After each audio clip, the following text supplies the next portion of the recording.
স্বামী অনেক স্ত্রীকে চাকরানী সমতুল্য মনে করে, এটা পরে পড়ছি আমি। এখানে এক বোন প্রশ্ন পাঠিয়েছেন যে এক বোনের একটা প্রশ্ন, যেখানে অধিকার সম্পর্কে জানার জন্য এখানে প্রশ্ন করেছেন যে স্বামী অনেক স্ত্রীকে চাকরানী সমতুল্য মনে করে এবং তাকে সম্মান করতে চায় না। এরপর সে প্রশ্ন করেছে স্ত্রীর ভালোবাসা কিভাবে অর্জন করবে, স্বামীর প্রতি কি দায়িত্ব নেই স্ত্রীর প্রতি সৎ আচরণ করার? এ ধরনের প্রশ্ন এখানে এসেছে।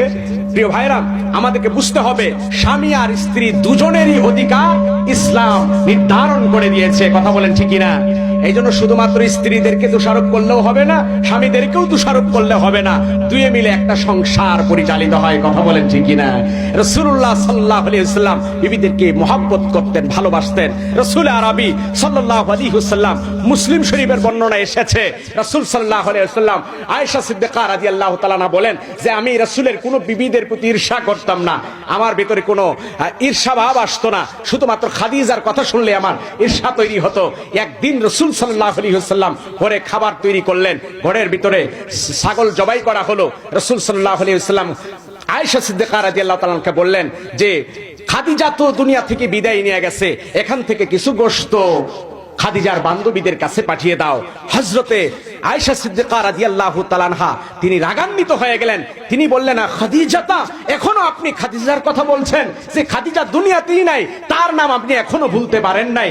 রাসূলুল্লাহ সাল্লাল্লাহু আলাইহি ওয়াসাল্লাম ডেকে বলেন আয়েশা, খাদিজা হলো আমার দুর্দিনের সঙ্গিনী, খাদিজা হলো আমার দুর্দিনের সহযাত্রী, খাদিজার ভালোবাসা স্বয়ং আল্লাহ তাআলা আমার দিলের ভিতরে গেঁথে দিয়েছেন। বলি সুবহানাল্লাহ।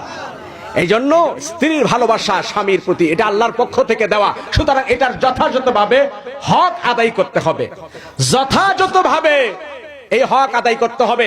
রাসূল সাল্লাল্লাহু আলাইহি ওয়াসাল্লাম বলেন যদি তোমার স্ত্রীর মুখে এক লোকমা খাবারও যদি তুমি তুলে দাও, এক লোকমা খাবারের ব্যবস্থাও তুমি করো, তোমার আমলনামায় সাদাকার সওয়াব হয়ে যাবে। বলি সুবহানাল্লাহ।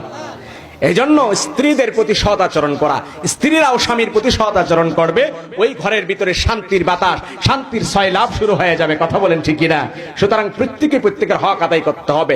এক হলো আল্লাহর হক, দ্বিতীয়ত হচ্ছে এটা বান্দার হক। এই হক যারা আদায় করবে, আল্লাহ সন্তুষ্ট আদায় করে যারা নামাজ আদায় করবে, যে সকল মায়েরা 5 ওয়াক্ত নামাজ আদায় করবে, রমজান মাসে রোজা রাখবে, নিজেদের লজ্জাস্থানের হেফাজত করবে এবং তারা আল্লাহ এই পর্দার বিধানকে যারা মেনে চলবে, আল্লাহ সুবহানাহু ওয়া তাআলা তাদেরকে জান্নাতের যেই দরজা পছন্দ হয় সেই দরজা দিয়ে প্রবেশের অনুমতি আল্লাহ তাআলা দান করে দিবেন।